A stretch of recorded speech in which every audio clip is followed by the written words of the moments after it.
News Telangana తల్లి ఉద్యమ కాలం నుంచి ఓ ఉద్వేగం. ఆ ఉద్వేగానికి ఇప్పుడు అధికారిక రూపం వచ్చింది. ప్రశాంత వదనంతో ఆకుపచ్చ చీరలో గ్రామీణ మహిళను పోలి ఉండే రూపంతో ఉన్న విగ్రహాన్ని సచివాలయం ఆవరణలో రేవంత్ సర్కార్ ఏర్పాటు చేసింది. హుసేన్ సాగర్ తీరంలో ముఖ్యమంత్రి రేవంత్ రెడ్డి విగ్రహాన్ని ఆవిష్కరించారు. తెలంగాణ తల్లిని బహుళజన తల్లిగా అభివర్ణించారు. ప్రతి ఇంట్లోని తల్లికి ప్రతిరూపమే విగ్రహ రూపమని, దానిని మార్చినా ఏ రూపంలో అవమానించినా చట్టపరంగా తీవ్ర చర్యలు తప్పవని హెచ్చరించారు. తెలంగాణ తల్లిపై తొలుత అసెంబ్లీలోనూ ఆ తరువాత సచివాలయ ప్రాంగణంలో జరిగిన సభలను ఆయన మాట్లాడారు. తెలంగాణ తల్లి విగ్రహాన్ని చూస్తే ప్రతి ఇంట్లోని కన్నతల్లిని చూసిన భావన కలుగుతుంది అని రేవంత్ రెడ్డి అన్నారు. ప్రతి ఒక్కరికి అమ్మను చూసిన భావన కలిగేలా విగ్రహాన్ని రూపొందించామని చెప్పారు. తెలంగాణ సంస్కృతి సంప్రదాయం అస్తిత్వం ఉట్టిపడేలా బహుజనుల తెలంగాణ తల్లిగా రూపొందించామని అన్నారు.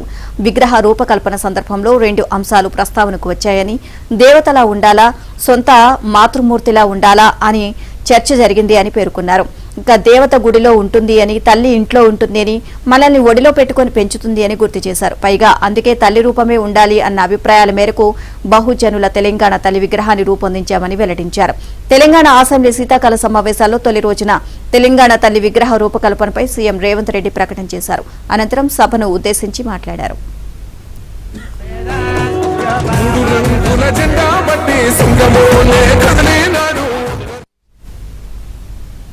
గత 10 ఏళ్లలో తెలంగాణ రాష్ట్ర గీతం, తెలంగాణ తల్లి ప్రతిరూపాన్ని సృష్టించడం లాంటి తెలంగాణ ప్రజల ఆకాంక్షలను నెరవేర్చలేదని సీఎం రేవంత్ ఆరోపించారు.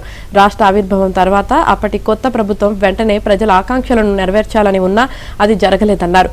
బండ్లపైనే కాకుండా గుండెలపైన రాసుకున్న టీజీని పునరుద్ధరించలేదని పేర్కొన్నారు. కానీ రాష్ట్రంలో కాంగ్రెస్ అధికారంలోకి వచ్చిన వెంటనే టీజీని పునరుద్ధరించామని ప్రకటించారు. శాసనసభ్యులు సభకు రాకపోతే వారు ఎమ్మెల్యేలుగా విఫలమైనట్లేనని సీఎం రేవంత్ రెడ్డి అన్నారు. ప్రతి ఒక్క సభ్యుడు సభకు హాజరై సభలో జరిగే ప్రతి చర్చలో భాగస్వాములు కావాలి అన్నారు. అందరూ సభ్యులు తమకు నచ్చిన అంశంపై చర్చ జరుగుతున్నప్పుడు అందులో భాగస్వాములై మాట్లాడాలని సూచించారు. సభలో సభ్యులు ఎవరూ నోరు జారొద్దని, హుందాగా మాట్లాడాలి అని అన్నారు. ఏడాది పాలనలో ప్రభుత్వం సాధించిన విజయాలను ప్రజల్లోకి తీసుకువెళ్లాలి అని సూచించారు.